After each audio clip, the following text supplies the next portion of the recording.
Praise the lord. ప్రభువైన యేసుక్రీస్తు నామంలో మీ అందరికీ శుభాభివందనాలు తెలియజేస్తా ఉన్నానండి.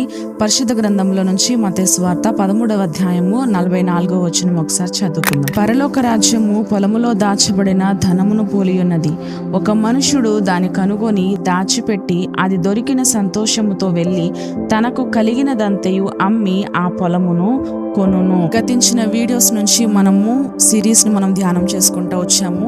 పారబుల్స్ ఆన్ హెవెన్స్ కింగ్డమ్ గురించి, పరలోక రాజ్య ఉపమానాల గురించి, పరలోక రాజ్యము వేటితో పోల్చబడి ఉన్నది అని యేసుక్రీస్తు ప్రభువారు ఉపమాన రీతిగా చెప్పారు. అవన్నీ సిరీస్ ను కూడా మనం ధ్యానం చేసుకుంటూ వచ్చాం.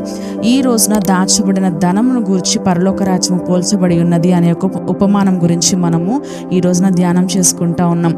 అయితే ఈ యొక్క రోజున ఈ యొక్క ఉపమానం అనేది మనకి మన జీవితంలో అందరికంటే అన్నిటికంటే శ్రేష్టమైనవి ఏంటి అనంటే, అందరికంటే ఎవరు మనకి ఎక్కువ ఇంపార్టెంట్ ప్రాముఖ్యత ఎవరు అనంటే యేసుక్రీస్తు ప్రభువారు. అన్నిటికంటే ఏది గొప్పది, యోగ్యమైనది, శ్రేష్టమైనది అనంటే దేవుని యొక్క దైవరాజ్యము.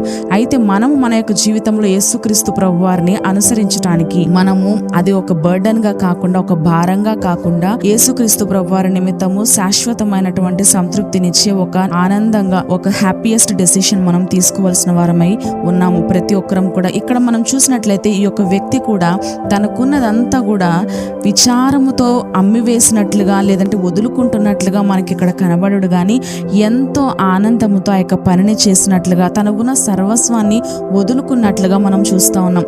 అయితే ఎందుకని అట్లా చేశాడనంటే, తనకు తెలుసు ఇంతకంటే యోగ్యమైనది, ఇంతకంటే గొప్పది, ఇంతకంటే శ్రేష్టమైనటువంటిది, ఉత్తమమైనటువంటిది బహుమాన రీతిగా తనకి పరలోక రాజ్యంలో దాచబడి ఉంది అని అతడు గ్రహించాడు. కాబట్టి తనకున్న సర్వస్వాన్ని కూడా వదులుకోవడానికి ఆనందంగా ఆ యొక్క పనిని చేశాడు. ఈ యొక్క రోజున ఈ యొక్క షార్ట్ వీడియోని ఎంతమంది అయితే చూస్తూ ఉన్నారో దేవుడు సూటిగా ఒక ప్రశ్న అడుగుతా ఉన్నాడు. అదేంటి అనంటే, నా గురించి లేదంటే నా కోసము ఎంతమంది మీరు ఉత్సాహముగా మీ యొక్క దురాశలను, మీ యొక్క స్వార్థములను, మీ యొక్క భయములను వదులుకుంటున్నారు? ఎందుకనంటే దేవుని గురించి మనం వదులుకున్న ఏదైనా సరే ప్రతిదీ కూడా ఒక విలువైనది, ఒక లాభదాయకమే గాని ఒక నష్టదాయకం అనేది కాదు అని దేవుని యొక్క వాక్యం సెలవిస్తూ ఉంది. గనక అట్టి కృపా దేవుడు మనందరికీ దయచేయనుగాక. ఆమేన్.